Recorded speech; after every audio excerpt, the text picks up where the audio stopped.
मेरे प्यारे सभी विद्यार्थियों को सुप्रभातम। चैप्टर नंबर 7 चल रहा है भाई अपना। काफ़ी महत्वपूर्ण टॉपिक्स अपने चल रहे हैं। चैप्टर का नाम है विद्युत धारा के चुंबकीय प्रभाव, और इस चैप्टर में बायो सावर्त का नियम चल रहा है, और उस बायो सावर्त के नियम में अपने एप्लीकेशंस पढ़ चुके हैं, उसकी अनुप्रयोग पढ़ रहे हैं। मुख्यतः दो अनुप्रयोग थे उसके कि लंबे धारावाही चालक तार के कारण चुंबकीय क्षेत्र और वर्ताकार कुंडली के कारण चुंबकीय क्षेत्र। तो लंबे धारावाही में दो कंडीशंस थी, पढ़ ली अपन ने, सीमित लंबाई के तार और अपरिमित लंबाई के तार। दूसरा वर्ताकार कुंडली है। वर्ताकार कुंडली में भी दो स्थितियां थी।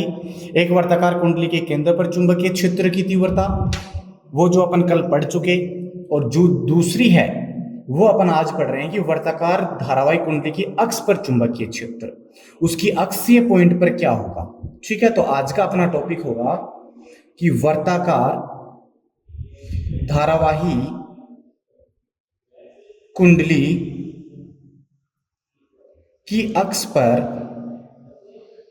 चुंबकीय क्षेत्र, तो अक्षीय बिंदु पर चुंबकीय क्षेत्र क्या होगा वो अपने को पढ़ना है। ठीक है, तो देखो, तो सबसे पहले तो एक वर्ताकार कुंडली अपन मान के चलें। तो अपन ने मान लिया कि अपने पास एक धारावाही कुंडली है जो YZ प्लेन में रखी है। देखो YZ प्लेन कैसे होता है, ये होता है एक्स एक्सिस, ठीक है, ये होता है Y एक्सिस, और Z एक्सिस 3D में देखो तो इस प्रकार से आता है, ऊपर की साइड ऐसे आता है, लेकिन अपन इसको ऐसे दर्शाते हैं। ठीक है, ये एक्स, ये Y, ये Z। 3D में समझने की कोशिश करें तो देखो, मान लो एक ये वर्ताकार कुंडली है, दिख रही है आपको वर्ताकार कुंडली, ये ऐसे रखी हुई है। किस प्रकार से रखी हुई है, इस प्रकार से, जो मैंने देखो दिखा रखा है, ये Y और ये ऊपर की साइड Z, YZ में रखी हुई है इस प्रकार से। समझ में आ रही है बात। तो ये YZ प्लेन में एक वर्ताकार कुंडली रखी हुई है जिसमें धारा I प्रवाहित हो रही है। तो मैं यहाँ पे कुंडली बना रहा हूं, थोड़ा सा इसको 3D में समझने की कोशिश करेंगे आप। ये देखो, ये एक धारावाही कुंडली है 3D में इस प्रकार से रखी हुई है। एक तो होती है इस प्रकार से, ये तो रखी हुई है XY प्लेन में, लेकिन मैं इसको ऐसे यहाँ पे ऊर्ध्वाधर रखूं तो ये हो गई Y और ऊपर की तरफ हो गई Z, तो YZ प्लेन में रखी हुई है। ठीक है, और इसकी एक्सिस क्या होगी, इसकी एक्सिस होगी केंद्र से गुजरने वाली रेखा, ये इसकी एक्सिस होगी। तो मान लिया इसकी जो त्रिज्या है वो त्रिज्या कितनी मान के चल रहे हैं अपने, कैपिटल R, ये इसका केंद्र बिंदु। ठीक है, तो ये इसकी अक्षीय पॉइंट है। इस अक्षीय पॉइंट पर एक बिंदु P है, और इस बिंदु P की O से दूरी कितनी है, अक्ष एक्सिस पर है तो अक्ष हो गई, ये वाली एक्सिस है अक्ष। ठीक है, ये वाली एक्सिस है Y और ये वाली एक्सिस है Z। देखो YZ में रखी हुई है, इसमें I मान की धारा प्रवाहित हो रही है, तो ये धारा की दिशा, धारा इस प्रकार से इसमें इंटर हो रही है और यहां से आउट हो रही है। कितने मान की, I मान की धारा प्रवाहित हो रही है। तो इस कुंडली के कारण इस बिंदु P पर अपने को क्या निकालना है, चुंबकीय क्षेत्र। ठीक है, अब देखो उसके लिए अपन क्या करें, इस कुंडली को अल्पांशों से विभाजित मान ले। भाई एक अल्पांश के कारण निकाल लेंगे तो बाकी सभी के कारण आ जाएगी अपने पास में, उसी प्रकार से। तो ये कुंडली है, देखो ये कुंडली है, इसका एक अल्पांश ये वाला, ये यहां से लेकर यहां तक एक अल्पांश अपन यहां मान लें, ये ऊपर वाला दिख रहा होगा आपको, ये अल्पांश मैं मान लेता हूं, और उस अल्पांश की लंबाई कितनी है, DL है। कितनी लंबाई है, DL। तो इस अल्पांश के कारण किसी बिंदु पर आप चुंबकीय क्षेत्र निकालते हो, तो उसके लिए आपको क्या पता होनी चाहिए, उस अल्पांश से उस बिंदु की दूरी।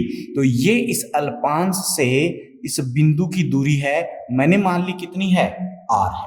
कितनी है, R है। ये वाला कोण यहां पर, ये अल्पांश इस पर थीटा कोण अंतरित करता है। इतनी बात समझ में आई। जब इतनी बात समझ में आई तो एक वेरी इंपॉर्टेंट बात अभी बताने जा रहा हूं, वो आप ध्यान से देखें, थोड़ा सा 3D में इमेजिन करेंगे तो पता चलेगा। देखो ये DL है, ठीक है, ये DL है, तो इस DL की डायरेक्शन कैसे होगी, धारा की दिशा में। देखो देखना इधर, इस रिंग की तरफ आप देखें, ये पूरी रिंग है, वलय है, कोइल है, तो ये अल्पांश लिया है, तो इसमें धारा ऐसे प्रवाहित हो रही है। देखो पेन की डायरेक्शन में आप देखें, ऐसे धारा प्रवाहित हो रही है, तो डीएल की डायरेक्शन भी कैसे होगी, इसी साइड में होगी, ऐसे जो पेन की टिप है इस डायरेक्शन में। अब मैं ये पूछना चाह रहा हूं आपको कि डीएल की दिशा और आर की दिशा के बीच में कोण कितना है। डीएल की दिशा और आर की दिशा के बीच में कोण कितना है, तो वो देखें, वही बता रहे हैं अपन। तो इस डायरेक्शन में हो गया डीएल और ये कोण है आर। ये डायरेक्शन किसकी है, आर की। जो पेन है इधर, ये डायरेक्शन किसकी है, आर की। तो देखो डीएल और आर के बीच में कोण कितना, ये डीएल है, ये जो अंगुली आपको दिख रही होगी ये डायरेक्शन है डीएल की, ठीक है, और ये डायरेक्शन है आर की। तो देखो डीएल और आर के बीच में कोण कितना है, ये डीएल और ये आर, कितना कोण है, 90 डिग्री। दिख रहा है आपको। अगर मैं इसको इधर ऐसे रोटेट, देखो अभी ऐसे है, मैंने इसको ऐसे कर दिया, जैसे ये इसकी स्थिति है आर की, तो कितना कोण, तो भी 90 है। इसका मतलब डीएल, जैसे मैं यहाँ पे आपके सामने रिप्रेजेंट करूं, ये अपनी कॉइल थी, या रफली रिप्रेजेंट कर रहा हूं मैं, ये अपने पास कॉइल थी, तो इस कॉइल पर ये है डीएल की डायरेक्शन, ठीक है, और ये है आर की डायरेक्शन, ये है आर की डायरेक्शन। तो अगर 3D में अपन इसको देखें तो ये डीएल की डायरेक्शन ऐसे और ये आर की डायरेक्शन ऐसे। तो प्रत्येक डीएल के लिए आर के बीच बनने वाला कोण π/2 होगा। इस बात को आप ध्यान रखें, इस बात को देखें आप अच्छे से कि डीएल जो है वो क्या है, डीएल इस पर अल्पांश, जिसकी दिशा धारा की दिशा में, तो डीएल तो एक अल्पांश हो गया, एक सीधा, भाई छोटा अल्पांश है तो उसको अपन क्या मान सकते हैं कि कर्व ना मान के, एक वक्र ना मान के, एक सीधी रेखा मान सकते हैं। तो सीधी रेखा हो गई और आर ऐसे है, तो ये जो अंगुली आपको दिख रही है, अंगुली की डायरेक्शन डीएल की डायरेक्शन और ये डायरेक्शन है आर की। तो देखो कितना कोण बन रहा है, 90 है कि नहीं है, तो ये 90 डिग्री है। तो अल्पांश की दिशा और आर की दिशा के बीच बना कोण कितना, मैंने मान लिया वो अल्फा है, कितना, 90 डिग्री। ये बात समझ में आई, ओके। दूरी पता चल गई आर। तो डीएल के कारण बिंदु पी पर चुंबकीय क्षेत्र की तीव्रता डीबी बराबर क्या होगी, μ0/4 I D L sine alpha. Sine alpha, alpha कौन है, डीएल की डायरेक्शन और आर की डायरेक्शन के बीच का, जो कि 90 डिग्री अपॉन आर स्क्वायर, और साइन 90 कितना होता है 1, तो क्या बचेगा μ0/4 I DL upon R square. समीकरण नंबर 1। तो इस डीबी की दिशा भी होगी फिर, तो वो डीबी की दिशा कैसे होगी, एक ये भी आपको समझना बहुत आवश्यक है कि डीबी की दिशा कैसे होगी। देखो अभी अपन ने डीएल की बात की है, तो डीबी की दिशा के लिए अपने काफी सारे नियम दिए थे। तो यहां जो डीएल है वो डीएल केवल एक अल्पांश है, तो अल्पांश को एक सीधा तार मान सकते हैं, मान सकते हो क्या, ओके। तो इस सीधे तार में, धारावाही तार में कैसे होती है दिशा, सीधे तार में धारावाही दिशा कैसे ज्ञात करते हैं, अपना जो दाएं हाथ के अंगूठे का नियम था कि उस धारावाही चालक को दाएं हाथ में इस प्रकार से पकड़ें कि धारा की दिशा अंगूठे की दिशा में हो, तो मुड़ी हुई अंगुलियां किसको व्यक्त करेंगी, चुंबकीय क्षेत्र की दिशा को, ठीक है। अब देखो ये अपना लूप था, ये अपनी कॉइल थी, ये 3D में ऐसे रखी हुई है, ध्यान से देखना कैसे रखी हुई है, इस प्रकार से रखी हुई है क्या। अब इसमें इस डीएल में धारा कैसे आ रही है, इधर की तरफ आ रही है, इधर की तरफ, नीचे की तरफ आ रही है, ऐसे धारा की दिशा आ रही है। तो अंगूठे की दिशा, आप थोड़ा सा हाथ की तरफ देखें, अंगूठे की दिशा धारा की दिशा को व्यक्त करेगी। तो इस बिंदु पर ऐसे आएंगे, चुंबकीय क्षेत्र घूमता हुआ, तो इस बिंदु पर ऐसे मुड़ा हुआ आएगा, ऐसा आएगा मुड़ा हुआ। इस स्थिति में यहां पर चुंबकीय क्षेत्र की दिशा क्या होगी, ऊपर की ओर। और ऊपर की ओर कैसे, जैसे ये आर था, ये बिंदु पी है, ठीक है, तो इस बिंदु पर ऐसे मुड़ी हुई, और किसी एक पर्टिकुलर बिंदु की बात करते हैं तो उस पर दिशा होती है, उस पर खींची हुई स्पर्श रेखा अर्थात लंबवत। तो यहां जो दिशा होगी वो इस आर के क्या होगी, लंबवत होगी।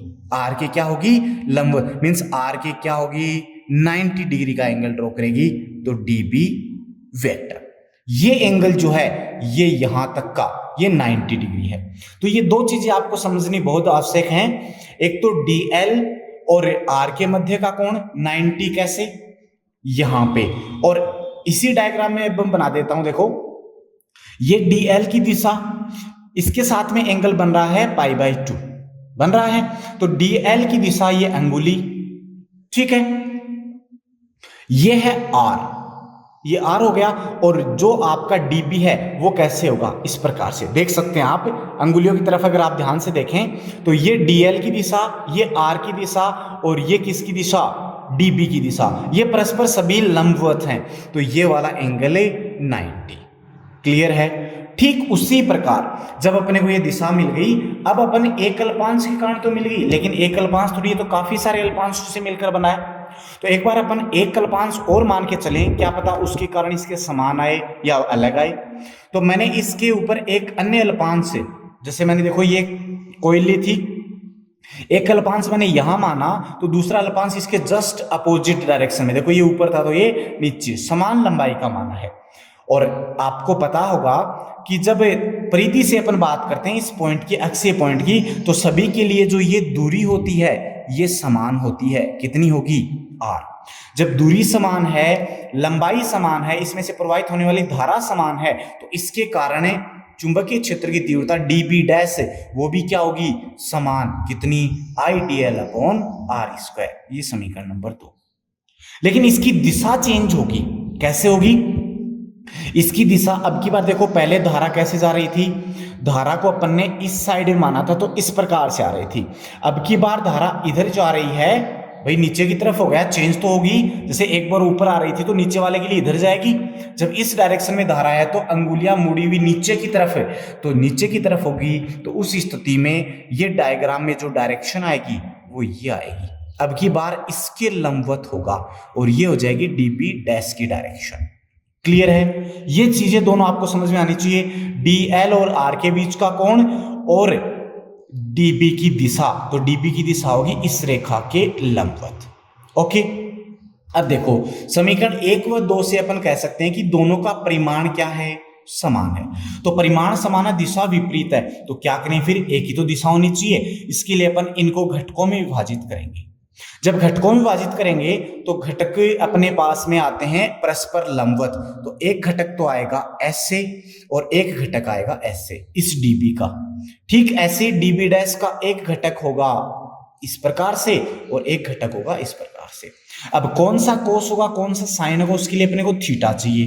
चाहिए क्या थीटा, तो देखें थीटा किस प्रकार से आएगा, जैसे यहां पर अपन बात करें कि ये R और ये DB ये दोनों एक दूसरे के लंबवत हैं, देखना समझने की कोशिश करना, ये तो है R, पहले अक्ष और ये वाला घटक एक दूसरे के लंबवत हैं, देखो ऐसे ही रखे हुए हैं क्या, ये अक्ष है और ये है ऊपर वाला घटक।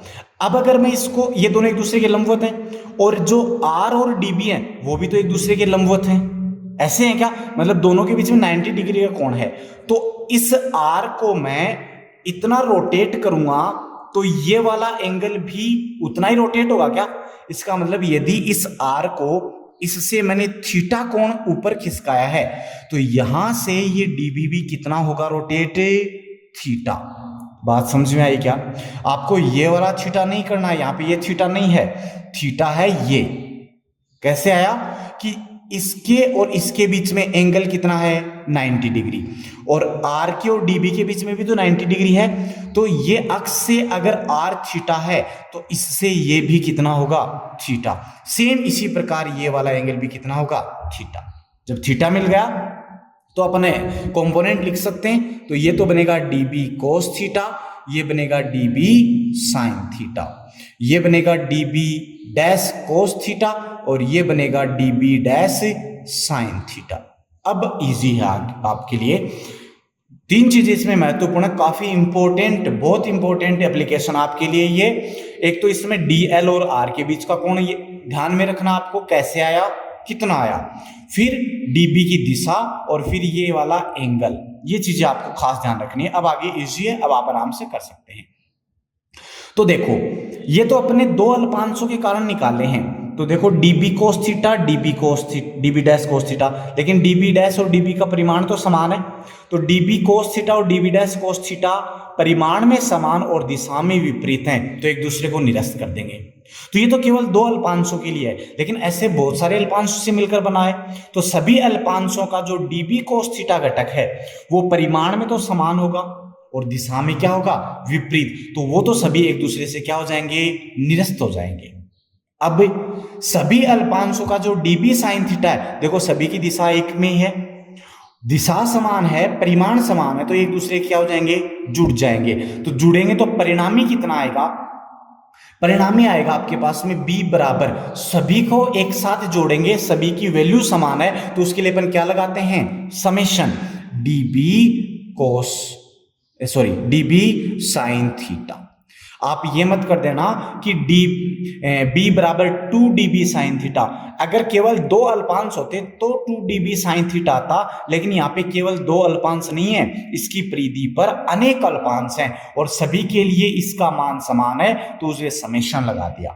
ठीक है, क्योंकि ये जो अल्पांश है काफी अल्प हैं, अत्यल्प हैं, तो समेशन को अपन रिप्लेस कर सकते हैं किससे, समाकलन से, तो ये क्या आएगा, db sin थीटा। क्लियर है। साइन थीटा का मान कितना, साइन थीटा का मान यहां से इस त्रिभुज से निकालो, देखो ये रहा OPDL, इसको नाम दे देता हूं मैं A, इसको नाम दे देता हूं B, तो AOP त्रिभुज से ये थीटा, थीटा के सामने लंब, ये कर्ण और ये 90 था, ये आधार, तो इस कंडीशन में साइन थीटा क्या आएगा, चित्र से साइन थीटा बराबर होता है लंब बटे कर्ण, तो लंब कितना कैपिटल R और कर्ण कितना स्मॉल r। साइन थीटा का मान यहां से, db का मान यहां से रख दो, तो b बराबर क्या बनेगा, mu naught integration mu naught upon 4 पाई IDL upon r square into capital R upon small r, ये बनेगा। तो ये क्या बन गया, तो देखिए क्या बनाइए, तो b is equals to mu naught upon 4 pi बाहर आ गए, I अपॉन r क्यूब बाहर आ गया, कैपिटल R बाहर आ गया, तो अंदर बचेगा dl, और इंटीग्रेशन dl मीन्स l क्या है, इस वर्ताकार कुंडली की परिधि, तो चूंकि इंटीग्रेशन dl बराबर है l वर्ताकार कुंडली की परिधि, और परिधि होती है वर्त की 2 पाई r, तो ये यहाँ पे 2 पाई r पुट करें, तो b बराबर क्या बनेगा, mu naught upon 4 pi I upon r cube into 2 pi r, ये बनेगा, और इंटू एक r आपके पास ये रहा। ठीक है, इसको सोल्व करके लिखें, सोल्व करके उसको लिखेंगे तो क्या लिखा जाएगा, b इज इक्वल्स टू लिखा जाएगा mu naught upon 4 pi I into 2 pi r square हो गया अपॉन r क्यूब। अब स्मॉल r का मान कितना, पुनः अपन ज्यामिति से लिखेंगे, ज्यामिति से स्मॉल r का मान, स्मॉल r बराबर कर्ण था, कर्ण बराबर होता आधार स्क्वायर प्लस लंब स्क्वायर, तो लंब था r स्क्वायर प्लस आधार था x स्क्वायर, और कर्ण हो जाएगा इसकी पावर 1/2।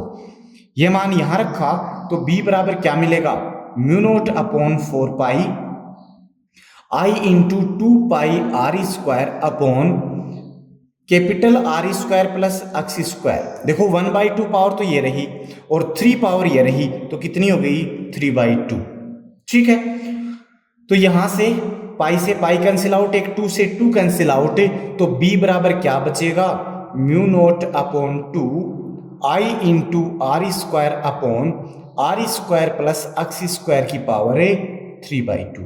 ये आपके पास में बचता है अक्षीय बिंदु पर चुंबकीय क्षेत्र की तीव्रता, जो कि उसके केंद्र से कितनी दूरी पर है, x दूरी पर, तो काफी महत्वपूर्ण है। अब इसमें केस आते हैं, ये तो आपने उस कुंडली में केवल एक फेरे की बात की, एक टर्न की बात की है। मैं ये कह दूं कि यदि कुंडली में फेरों की संख्या कितनी हो, n हो, तो कुंडली में यदि n फेरे हों तो उस स्थिति में एक फेरे के लिए इतनी, तो n फेरों के लिए n से मल्टीप्लाई कर देंगे अपन, तो b बराबर बनेगा mu naught upon 2 ni r square upon r square plus x square की पावर 3/2। ये आ जाता है एन फेरो वाली कुंडली के लिए उसके अक्षीय बिंदु पर चुंबकीय क्षेत्र की तीव्रता। अगर सदिश रूप में लिखना चाहें इसको तो सदिश रूप में क्या बनेगा, ये मैंने लगा दिया वेक्टर और ये लगा दिया एक्स कैप। तो एक्स कैप जो है देखो एक्स कैप है अक्ष दिशा में, तो उस कुंडली में धारा की दिशा के अकॉर्डिंग उसकी दिशा या तो प्लस अक्ष दिशा में होगी या माइनस अक्ष दिशा में। तो मैं कह सकता हूं चुंबकीय क्षेत्र की दिशा अक्ष अक्ष के अनुदिश होती है, या तो समांतर या प्रतिसमांतर। ठीक है, अब आते हैं इसमें स्पेशल केस। स्पेशल केस, तो स्पेशल केस क्या होते हैं? फर्स्ट, यदि वो बिंदु कुंडली के केंद्र पर हो, केंद्र पर होगा तो जो अक्ष दूरी थी वो बराबर क्या हो जाएगी? जीरो। क्या हो जाएगी? जीरो। मतलब यहां पे अक्ष कितना हो जाएगा? जीरो। तो बी बराबर क्या बचेगा फिर? Mu naught upon 2 N I R square upon, देखो आर स्क्वायर बचेगा, आर स्क्वायर की पावर 3/2, तो 1/2 से स्क्वायर हट गया, क्या बच गया? आर क्यूब बच गया।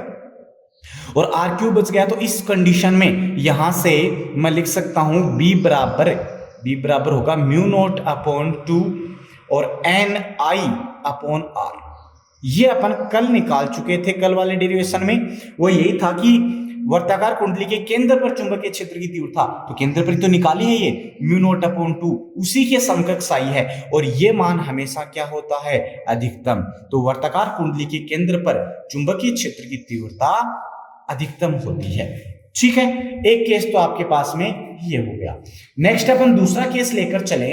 दूसरा केस अपने पास क्या है कि यदि बिंदु P जो है, यदि बिंदु P जो है वो त्रिज्या की तुलना में अधिक दूरी पर हो, त्रिज्या की तुलना में अधिक दूरी पर हो, त्रिज्या की तुलना में अधिक दूरी पर हो, ठीक है, उस कंडीशन में क्या होगा? अधिक दूरी पर हो तो दूरी अक्ष है, मतलब अक्ष जो है इस कंडीशन में अक्ष जो है वो r से कहीं ज्यादा होगी, अक्ष जो r से क्या होगी? कहीं ज्यादा।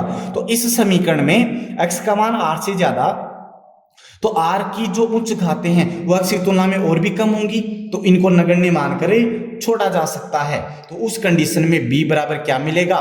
Mu naught upon 2 N I R square, तो ऊपर बचेगा, नीचे देखो अक्ष स्क्वायर बचेगा, अक्ष स्क्वायर की पावर 3/2, स्क्वायर से 1/2 हट गया, क्या बचेगी? अक्ष क्यूब बचेगा। क्लियर है? तो ये आपके पास में आता है जब वो बिंदु त्रिज्या की तुलना में, मतलब त्रिज्या तो बहुत कम हो और वो दूरी कहीं ज्यादा हो। क्लियर है? नेक्स्ट अपने पास जो केस आता है वो क्या आता है? देखो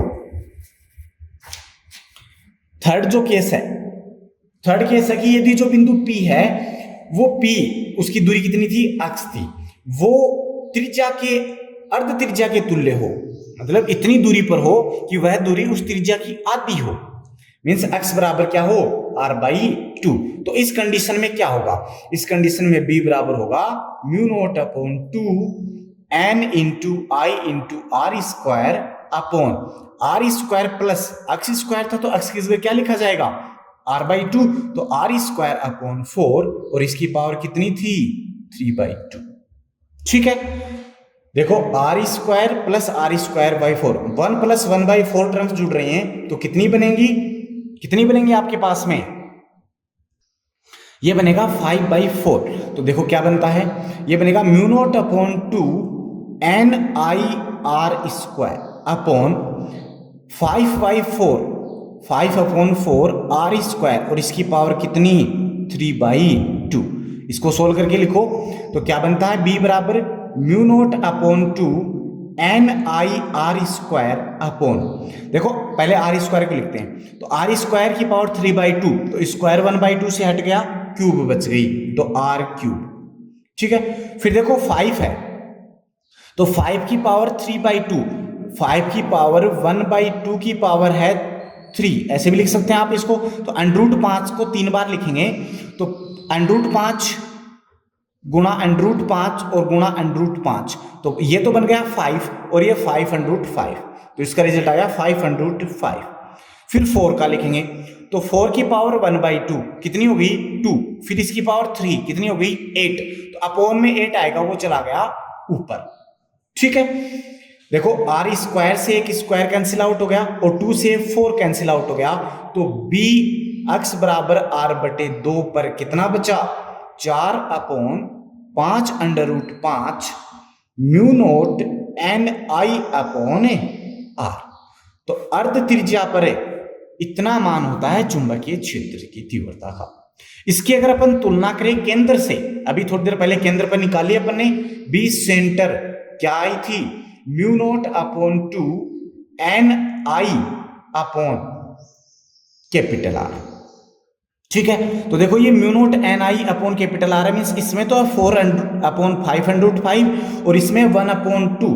अगर इसकी अपन तुलना करेंगे तो रिजल्ट क्या मिलेगा, रिजल्ट मिलेगा अक्स बराबर बी अक्स is equals to R by 2 पर 8/5 और इंटू बी के अंदर, मतलब केंद्र पर जो आपकी चुंबकीय क्षेत्र है उसका 8/5 गुना मिलता है। और जब अपने इसको सोल्व करेंगे तो अपने को रिजल्ट क्या मिलेगा, अपने को रिजल्ट मिलेगा बी अक्स बराबर आर बटे 2 बराबर मिलता है 0.72 बी केंद्र।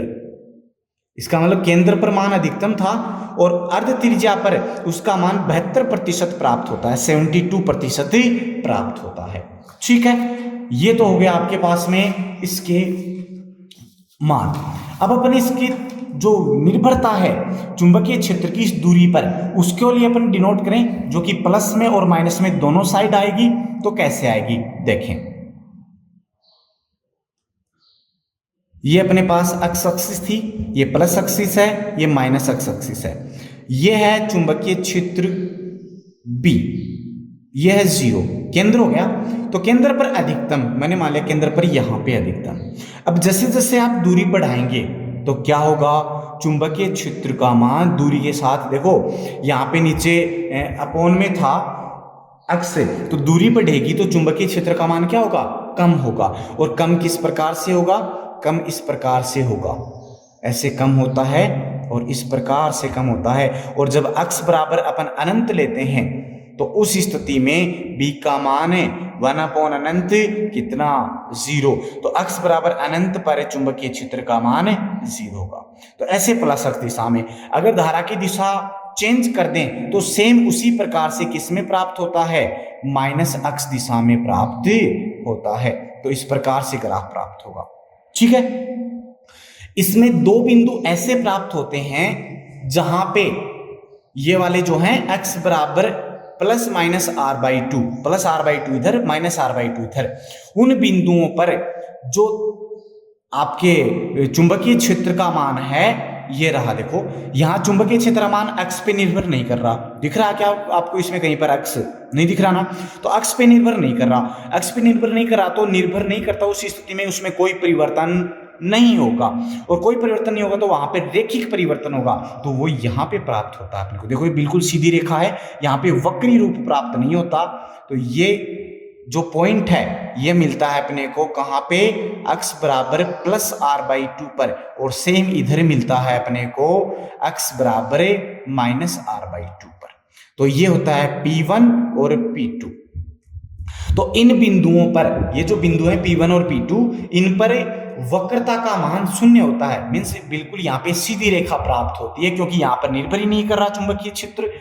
तो इन बिंदुओं को यहाँ पे देखो वक्रता पहले ऋणात्मक होती है फिर धनात्मक है, तो इस स्थिति में यहाँ पर वक्रता चेंज हो रही है, तो इनको कहते हैं नति परिवर्तन बिंदु। क्या कहते हैं, नति परिवर्तन बिंदु। ये क्वेश्चन पूछा भी जाता है कि नति परिवर्तन बिंदु क्या किसे कहते हैं, तो इन बिंदुओं को कहते हैं, आप इसको डिफाइन कर देंगे। ठीक है, इन नति परिवर्तन बिंदुओं पे कुछ पॉइंट्स हैं वो आपको बता देता हूं कि जो अक्स को अगर मैं इस r बाई 2 से पहले रखता हूं, r बाई 2 से लेस देन है, तो उस स्थिति में जो वक्रता है वो वक्रता पॉजिटिव होती है, धनात्मक होती है। यहां पे वक्रता धनात्मक है। और x greater than r by 2, इससे इधर जाएंगे तो वक्रता ऋणात्मक होगी और यहां पे 0 होगी। ये बात अभी अपन बता चुके हैं। एक चीज और बताई मैंने अभी कि यहां पर x पे निर्भर नहीं करता, मीन्स इस पे निर्भरता नहीं है, तो dB अपॉन dx बराबर क्या होगा, नियत होगा। निर्भर नहीं है, इसका मतलब क्या है, नियत है। तो इसका एक बार और अवकलन करूं मैं तो d2b/dx² वो क्या आएगा, नियत का अपन जब अवकलन करते हैं तो नियत का अवकलन क्या आता है, 0। और थर्ड पॉइंट आता है कि दो नतीब परिवर्तन, देखो ये r/2 ये भी r/2, दोनों को जोड़ो तो कितना हो गया, r हो गया। तो दो नतीब परिवर्तन बिंदुओं के मध्य की जो दूरी होती है वो r के इक्वल, और r क्या थी, r अपने पास त्रिज्या थी उस कोइल की, तो उस कुंडली की त्रिज्या के तुल्य होती है। क्लियर है। तो ये आपके पास में जो वर्ताकार कुंडली थी उसके अक्ष पर चुंबकीय क्षेत्र की तीव्रता, उसमें नतीब परिवर्तन बिंदु। काफी इंपॉर्टेंट टॉपिक है आपका ये, काफी इंपॉर्टेंट है, आप इसको अच्छे से पढ़ें, ध्यान से पढ़ें। ठीक है, जो भी आपके फीडबैक्स हैं वो आप इस वीडियो से संबंधित दें, लाइक करें, इसको ज्यादा से ज्यादा शेयर करें। धन्यवाद।